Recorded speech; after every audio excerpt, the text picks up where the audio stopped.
सामना को आछि 2016 रे पशुଙ୍କ ଉପରେ ଏହାକୁ ପ୍ରଥମେ ପରୀକ୍ଷା କରାଯାଇଥିଲା ଏବଂ ଏ ପରୀକ୍ଷାଟି ଗୋଟେ ପ୍ରକାର ସଫଳ ହୋଇଛି ବୋଲି କୁହାଯାଉଛି।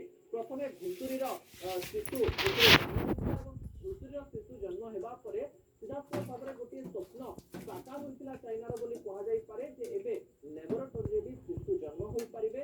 ଏହା ବିଭିନ୍ନ ପ୍ରକାର ଜଟିଳ ପ୍ରଣାଳୀ ରହିଛି ସରଳ ହିସାବରେ ସେମାନେ କରିଛନ୍ତି ଏବଂ ଏବେ ଲ୍ୟାବୋରେଟୋରୀରେ ଚାଇନାର ଲୋକ ଶିଶୁ ଜନ୍ମ କରିପାରିବାର ଗୋଟିଏ ପଦ୍ଧତି ମଧ୍ୟ ଆରମ୍ଭ କରିଛନ୍ତି।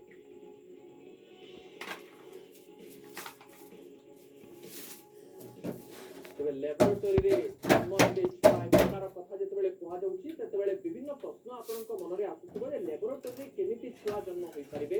ସେତେବେଳେ ଗୋଟିଏ କଥା ସାମ୍ନାକୁ ଆସୁଛି ଯେ ସିଧାସଳଖ ଭାବରେ ଲ୍ୟାବୋରେଟୋରୀକୁ ନେନିରେ ପରିଣତ କରାଯାଇଛି ଏବଂ ନେନିରେ ଏମିତି ଗୋଟିଏ ପ୍ରୋସେସକୁ ବ୍ୟବହାର କରାଯାଇଛି ଯେଉଁ ପ୍ରୋସେସରେ କି ଯେପରି ମା ଗର୍ଭରେ ସେହିପରି କାମ କରିବ ଏହି କୃତ୍ରିମ ଲ୍ୟାବୋରେଟୋରୀ ଏବଂ ଏହି ଲ୍ୟାବୋରେଟୋରୀରେ ଯେତେବେଳେ ଭ୍ରୂଣ ସେହି ଭ୍ରୂଣ ଧୀରେ ଧୀରେ ବଡ଼ ହେବାର ମଧ୍ୟ ବିଭିନ୍ନ ପ୍ରକାରର ପଦ୍ଧତି ରହିଛି ବୋଲି କୁହାଯାଇଛି। ଆଶ୍ଚର୍ଯ୍ୟ ହେଲେ ବି ସତ ଯେତେବେଳେ ବିଜ୍ଞାନ ଅଗ୍ରଗତି କରୁଛି ଆଗକୁ ବଢୁଛି ସେହି ସମୟରେ ଲ୍ୟାବୋରେଟୋରୀରେ ଯେତେବେଳେ ଛୁଆ ଜନ୍ମ